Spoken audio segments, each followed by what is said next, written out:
This is the Kitchen Sink WP Podcast, episode 650. I program my own computer. We have a server crash, 404 error, page not found, links aren't working, system is crashing, system is crashing, system is crashing. Your old HTML website, barely alive. We have the technology.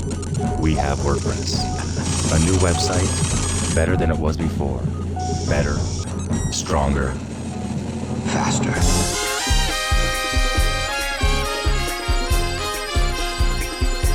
We have the technology. Why, hello everybody, this is Adam Silvey, host of the Kitchen Sink WP Podcast. Thanks for being here. Let's get started. All right, upcoming events. We have two next weekend. WordCamp Eket 2026. It's August 15th. And that, I believe, is in Nigeria. Let me double check that for you. Yes, it is in Akwa Ibom State in Nigeria. Yeah, so it's August 15th. A one-day camp there. Check that out if you're in that part of the world. Also, starting next week is WordCamp US in Phoenix, Arizona. It's the 16th through 19th. And there is a 25-30% chance I'll be there. So if you want me to go, shoot me a message. Let me know. I want to see friends, obviously, but I'm not really doing a ton in the agency space. I'm open to some work, but I'm not pursuing the work. Anyway, if you want me to go, let me know. It'd be great to see you. Reach out, maybe go for a run. It's going to be hot, but everything else is air conditioned inside. So keep that in mind. But yeah, WordCamp Phoenix, the 16th through the 19th. So it's right after. It starts like on Sunday. I think Contributor Day is Sunday, and then it goes through Wednesday or Thursday, kind of like that. So check that out. That's what I'm telling you now.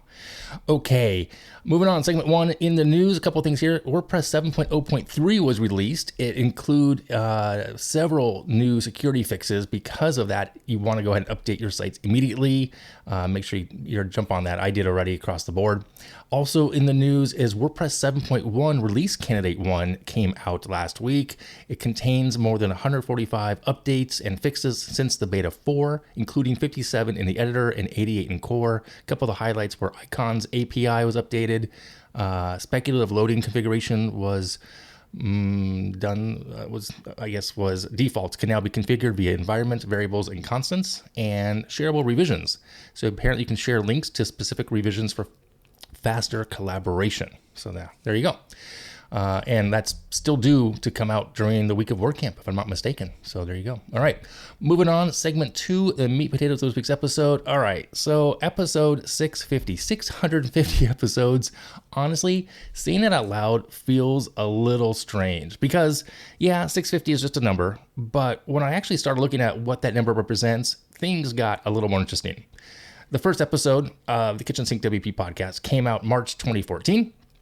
And since then, week after week, I've sat down behind this same microphone, actually, and talked about WordPress, plugins, hosting, running a business, clients, WordCamps, the community, AI, and occasionally things that didn't really have all that much to do with WordPress at all. And somehow, here we are at episode 650. So for this episode, I wanted to do something a little different. I didn't just want to go back and randomly pick a bunch of old episodes and say, hey, remember when I talked about this? So I did something that, frankly, I really could not have done when this podcast started.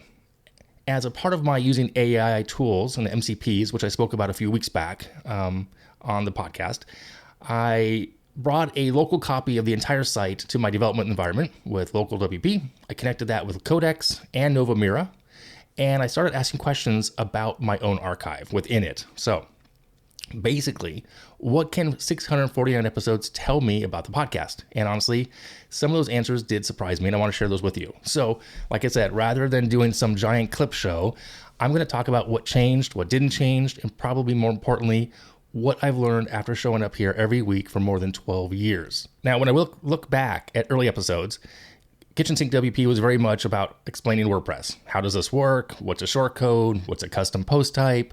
What hosting should you use? How do you secure WordPress? What does this plugin do? Those were the kinds of questions I was getting. And frankly, they were the kinds of things I was learning and working with every day. And I think one of the things I figured out pretty early was I enjoyed taking something that sounded complicated and making it not complicated. I will say that I never wanted Kitchen Sink WP to be about proving how smart I was, because that's not the thing. It's not hard for me to, that would be too hard in a sense. I mean, there are so many more of you out there, smarter people, than me, for sure. The goal is always, can you listen to this episode, learn something, and then actually use it? That has always been the goal. But somewhere around the middle years, questions started changing. Instead of just, how does this work? It became, how should we work? That kind of thing, right? So I talked more about running an agency, clients, productivity, processes, careers, niching down, pricing, proposals, partnerships. And yeah, WordPress was still the common thread, but the conversation around WordPress got bigger, which I did not see coming at all. And then obviously in the past few years, we're now talking AI, no code, vibe coding, business pivots, open source, agency economics, burnout, workload, career changes, and even layoffs, other people in the space and my own earlier this year. All of that has made it its way into the podcast. So the technology changed, the business changed, I've certainly changed. But when I look across the archive, there were 5 things that just kept showing up. And I think they are relevant to call them lessons, if you will. So 5 lessons, we'll call them. So lesson 1, probably the foundation of the entire show. I've always tried to make complicated things understandable, i.e. multi-sites, databases, hosting, security, plugins, development, and AI. None of those things need to be complicated just for the sake of sounding complicated. And I think that's something I've carried outside this podcast as well. If someone understands something better after I've explained it, I've done my job. We don't need to demonstrate expertise by making someone else feel like they don't understand the subject. To me, real expertise is almost the opposite, if not 100% the opposite. Can you make someone say, oh, I get it now? That's the win. Lesson 2, picking the tool based on the problem, because that has not changed. Apparently, there are at least 44 episodes in the archive that are explicitly labeled as reviews. Plugins, hosting, companies, themes, pages, page builders, CRMs, AI tools, all sorts of stuff, different areas of that. And think about how many of those tools have changed or disappeared or been acquired. That's technology for you. It just is. But the question we should be asking really hasn't changed. Who is this for? What problem does it solve? Does it actually solve the problem well? What is it going to cost me, not just dollars, but in time? What does it add to my workflow? What does it take away? What's the risk? That applies whether we're talking about WordPress plugin in 2015 or an AI coding tool in 2026. Don't start with the shiny tool. Start with the problem, solve the problem, save the cheerleader. Okay, lesson 3. This might be the biggest lesson I've learned from actually running a business. We like to make business problems sound really complicated. Pricing strategy, client acquisition, scope management, retention, positioning. But after running Concierge WP and working with clients for all these years, I've realized that a surprising number of businesses and business problems are actually communication problems. Did everyone understand the scope? Did we explain what happened or what was going to happen? Did we explain what wasn't going to happen? Were expectations realistic? Did somebody actually say something when things started going sideways? Now, I've certainly learned some of those lessons the hard way, probably more than once, actually definitely more than once. Contracts matter, processes matter, pricing matters, but relationships matter too. And good communication can prevent an awful lot of problems before you need a contract to solve them. All right, lesson number 4, it's about community and infrastructure. And this one means something very different to me than it did in 2014. There are 72 interviews in the archives. There are WordCamp episodes, community episodes, conversations with people who became friends, clients, colleagues, and people I've known now for more than a decade. Back then, when I talked about the WordPress community, I probably meant WordCamps, meetups, Slack channels, Facebook groups. Those things still count, yes. But I've learned that community isn't just the conference you attend. It's the people who show up. And I'll come back to that in a minute because that became incredibly real for my family over the past few years. And lesson number 5, the experiments and the pivoting are not failures. Experiments, mistakes, pivots, research, all this one feels especially relevant right now because I've launched things that have worked. I've launched things that didn't work. I've changed business models. I've tested tools. I've stopped doing things. I've started doing things. I've redesigned websites. And if you've been listening recently, I'm in the middle of another pretty significant career and business transition right now. I've talked a few episodes about that. The pivoting isn't failing. And I still really believe that most of the time, but it's hard to always hold on to that. Sometimes changing direction doesn't mean the thing you were doing was wrong. It just means now you have more information, you learned something new, and hopefully you will use that information to make the next decision a little bit better. All right, so some statistics about what 649 episodes have told me. There are 75 episodes that were ID'd as listener Q&A episodes. 75, that's a lot.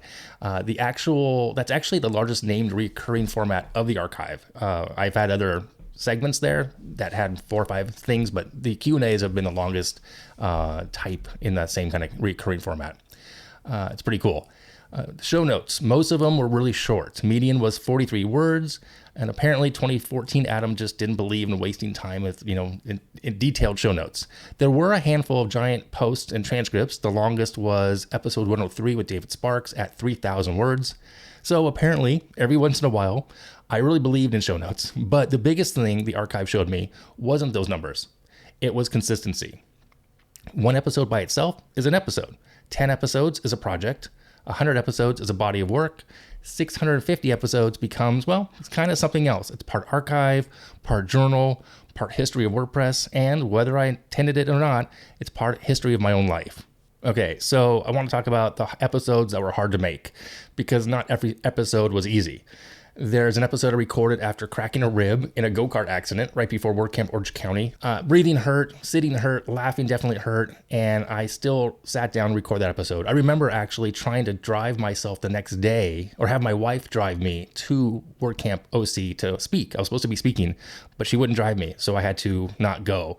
I felt really bad and guilty, but I still got the episode out. Now, I'm not telling you this because I think there's something heroic about recording the podcast with a cracked rib. There isn't. If anything, it was probably dumb. But there was a commitment I'd made to myself and to the audience that there would be an episode. So maybe it wasn't going to be the world's greatest episode. Maybe it was going to, but it was going to exist. And that's what I've learned. It's a big part of my consistency. Consistency does not mean everything you make is great. It means you keep making it, period, full stop. So until that moment, that was the hardest episode. But then there was another episode that was infinitely harder. That episode was after my son Parker's accident. And I've thought about this a lot because suddenly this little weekly podcast that I've been doing for years intersected with the hardest thing my family has ever experienced. There really wasn't a way to separate those two things. I could sit here today and talk about maintaining a content calendar or never breaking the streak, but honestly, that's not what I want to remember about the episode. I remember trying to figure out how to show up when everything else in my life had changed. And I think this is where the idea of community changed for me too. I've talked about the WordPress community for years, but after Parker's accident, that word stopped being abstract. My youngest son set up the GoFundMe account. The donations came in, the shares, the messaging, people checking in, people helping, people simply being there. The response still takes my breath away. And I don't want to start listing names because I'll inevitably forget somebody. But if you were one of those people, thank you. Seriously, thank you. That support meant and still means more to me and my family than I can put into words. Okay, moving into some other area here, a little bit less emotional for myself. Since listener Q&A became such a huge part of those 650 episodes, I feel it's appropriate to finish this with a few questions. The first one was, what's the hardest episode? Well, I think you know that already. That's the episode after Parker's accident. No question. Cracked rib episode was physically difficult, but the other one was way more emotional. They're very different things. And I think they both taught me about showing up doesn't always look the way you think it will. Sometimes you show up also means accepting that other people are going to try to help carry you. Second question. If you were going to start the podcast today, what would you do differently? And what would you stubbornly keep? Oh, there's a lot to do. There's a lot I do differently. Better use of analytics. I'd be much smarter about YouTube. I'd repurpose episodes into some short form content with video. I'd probably have an email strategy tied much more directly to every episode. All the things I tell people to do now if they're starting a podcast. What would I keep? Well, I would still go weekly. I'm pretty sure I'd keep it weekly. Or maybe I'd go to seasons. That way I could have a break, maybe. I don't know. I'd keep the cadence. I'd keep the listener questions. I'd keep the show really practical. And I'd keep giving myself permission to talk about something because I was curious about it, even if I wasn't an expert on it. Because a lot of good episodes came from me saying, I wonder how this works. And then I figure it out and I share that. And the last question, what did you once believe about WordPress or business that you don't believe anymore? Well, that's easy, I think. I think years ago, I probably believed finding the right tool solved the problem. Now I think the tool is the easiest part. I really do. People are harder. Communication is harder. Process is harder. Knowing when something isn't working is harder. And being willing to change direction might be the hardest of all. The right plugin won't fix the wrong process. And the right technology won't fix a relationship where nobody is communicating. That's taken me so many years to learn, and apparently 650 episodes as well. So to everyone who's listened to one episode, 50 episodes, or somehow all 650 of them, I thank you. To everyone who's ever sent in a question, been a guest, been a sponsor, shared an episode, met me in person at a WordCamp or meetup, also, I thank you. And obviously, thanks to my family for allowing me to keep disappearing behind the mic once a week for more than 12 years. I thank you and love you. The tools have changed, yes. WordPress has certainly changed. The internet has changed. My business has changed. My life has changed. And I'm pretty sure the next 100 episodes aren't going to look exactly like the last 100, and that's okay. So just remember, in my final piece of advice here is try to be useful. Listen to people. Change your mind when the evidence changes. Try things. Occasionally screw them up. Learn something. And then next week, show up again. Stay curious. Barbecue sauce. All right, moving on. Segment 3, tip and tool of the week. This one's interesting. It's called blackscreen.space. It's a color. You gotta go to the page. I was looking for a color fill for my monitor last week when I was recording some video for Run Adam Run, and even though it's blackscreen.space, you can get white, red, blue, and you just kind of download the file and you can make it full screen and have a color coming off your screen so your camera sees that as a fill light. So check that out. It's totally free. Might be useful if you are in that need of a color fill. And like I said, it's free. Blackscreen.space. All right, that's it for this week. Let me wrap it up here. Go ahead. If you have any question, send it in via email, adam@KitchensinkWP.com, or use that speak pipe function on the website. If you want to support the show, you can become a Patreon. That'd be great. You can also buy me a coffee. If you want to sponsor the show, there's a form on the website. Fill that out, and I'll get back to you. Thanks for listening. See you next week. Now go out and do some awesome things with WordPress. All right, bye-bye.